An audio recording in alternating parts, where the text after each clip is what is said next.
आज supreme court की 7 जजों की बेंच ने एक बहुत ऐतिहासिक फैसला दिया है और 7 जजों ने एक मत होकर कहा है कि सांसदों और विधायकों के द्वारा पैसा लेके सवाल पूछना, पैसा लेके भाषण देना और पैसा लेके राज्यसभा के चुनाव में वोट देना या लोकसभा में पैसा लेकर वोट देना, यह पूरी तरीके से भ्रष्टाचार माना जाएगा, करप्शन का केस माना जाएगा और ब्राइबरी के अंतर्गत इसमें मुकदमा दर्ज होगा।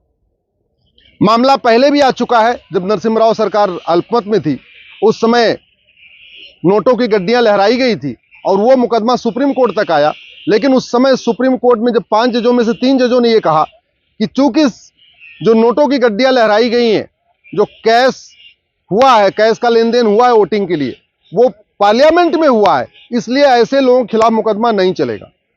उस समय भी 2 जजों ने कहा था कि नहीं, नोटों अगर पैसा लेन देन हुआ है, चाहे वो संसद में हुआ या विधानसभा में, मुकदमा चलना चाहिए। लेकिन 2 जज कम हुए, माइनॉरिटी थे, 3 जज मेजॉरिटी थे। तो उसके बाद से आज तक जितने भी ऐसे केस आए, कभी भी सांसद विधायक के खिलाफ मुकदमा दर्ज नहीं हुआ।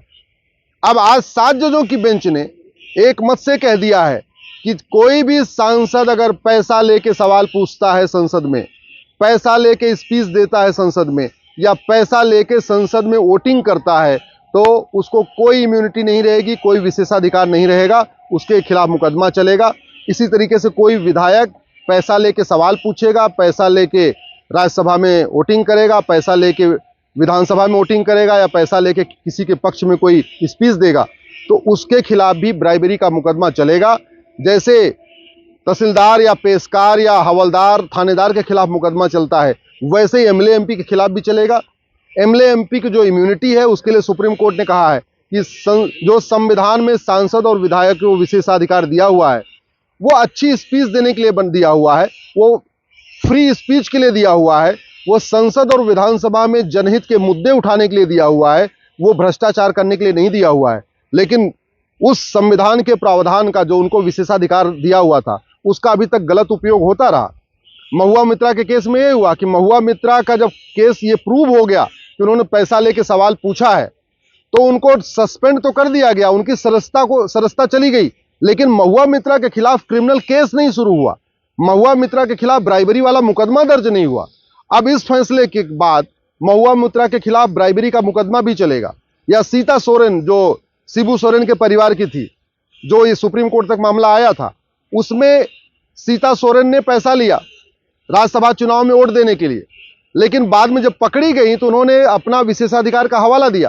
तो अब उनका भी जो मुकदमा है वो कोर्ट में जाएगा और उनके खिलाफ भ्रष्टाचार का जो मुकदमा है, उसमें विशेषाधिकार का जो उनकी ढाल थी वो अब खत्म हो चुकी है। मेरा ये मानना है कि लोकतंत्र के लिए बहुत अच्छा हुआ है। सुप्रीम कोर्ट ने यह भी कहा है कि एमएलए एमपी के द्वारा पैसा लेना ये डेमोक्रेसी के लिए पॉइजन के समान है, डेमोक्रेसी के लिए कैंसर के समान है। इस पर रोक लगाना बहुत ज़रूरी है। और अब अच्छी बात यह है कि सांसदों विधायकों के लिए पूरे देश में एमएलए एमपी कोर्ट बनी हुई है। 350 से ज़्यादा सांसदों विधायकों को सजा भी हो चुकी है। आजम खां को हुई, अब्दुल्ला आजम को हुई, मुख्तार अंसारी को हुई, अफजाल अंसारी को हुई, अतीक अहमद को हुई, अशरफ अहमद को हुई।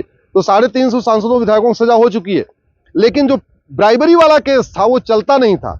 इस फैसले के बाद ब्राइबरी का केस भी चलेगा और ब्राइबरी का केस भी एमएलए एमपी कोर्ट में ट्रांसफर हो जाएगा। तो साल भर के अंदर इसका भी फैसला होना शुरू हो जाएगा। मुझे पूरा विश्वास है आने वाले टाइम में सांसद और विधायक पैसा लेके सवाल पूछने, पैसा लेके स्पीच देने और पैसा लेके वोटिंग करने से पहले 100 बार सोचेंगे, क्योंकि अब सुप्रीम कोर्ट ने उनके खिलाफ मुकदमे का रास्ता खोल दिया है।